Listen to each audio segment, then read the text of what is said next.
સુરતમાં ગોડાદરા વિસ્તારમાં દિન દહાડે યાર્નના વેપારી પર ફાયરિંગ કરાઈ છે। પાછળથી આવેલા બાઇક સવારે પીઠ પર ગોળી મારી હતી, જેમાં યાર્નના વેપારી ઇજાગ્રસ્ત થયા હતા, જેને સારવાર અર્થે હોસ્પિટલમાં ખસેડવામાં આવ્યા હતા। સુરતમાં ફરી ફાયરિંગની ઘટના બની છે। ગોડાદરા વિસ્તારમાં ફાયરિંગની ઘટના બની છે, જ્યાં બાઇક પર આવેલા શખ્સોએ પીઠ પર ગોળી મારી હતી। આ ઘટનામાં પોલીસ તાત્કાલિક ઘટના સ્થળે પહોંચી અને વધુ તપાસ હાથ ધરી છે। 4 દિવસ પહેલા જ નાસિરનગર ખાતે પણ ફાયરિંગની ઘટના બની હતી। આજે દિન દહાડે યાર્નના વેપારી પર ફાયરિંગ કરાઈ હતી।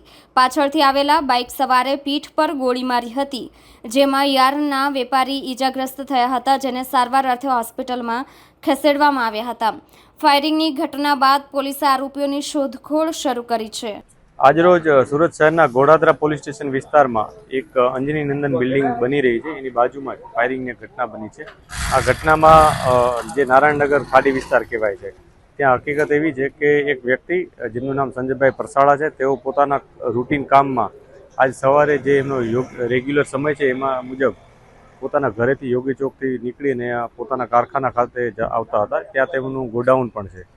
આ બાબતને લઈને એ લોકો જ્યારે પોતે પસાર થઈ રહ્યા હતા એ દરમિયાન એમના ઉપર કોઈ ફાયરિંગ કર્યું હોવાનું એમને થોડુંક અનુભૂતિ થઈ। પછી ચેક કરતાં એમને ખ્યાલ આવ્યો કે કોઈકે એમને ગોળી મારી છે અને ત્યારબાદ તરત એમને મેડિકલ માટે લઈ જવામાં આવ્યા।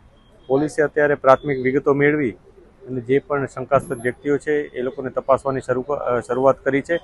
આ ઉપરાંત જે ભોગ બનનાર છે એમની પણ અમે ડિટેલ મેળવી રહ્યા છીએ અને જે સામે આવ્યું હોય અમુક સીસીટીવી અમારી સામે આવ્યા છે, અમે એના ઉપર કામ કરી રહ્યા છીએ। આ ઉપરાંત બીજી જે ઇન્ફોર્મેશન હોય અને સાથે સાથે અમારા હ્યુમન રિસોર્સ હોય એને પણ એક્ટિવેટ કર્યા છે।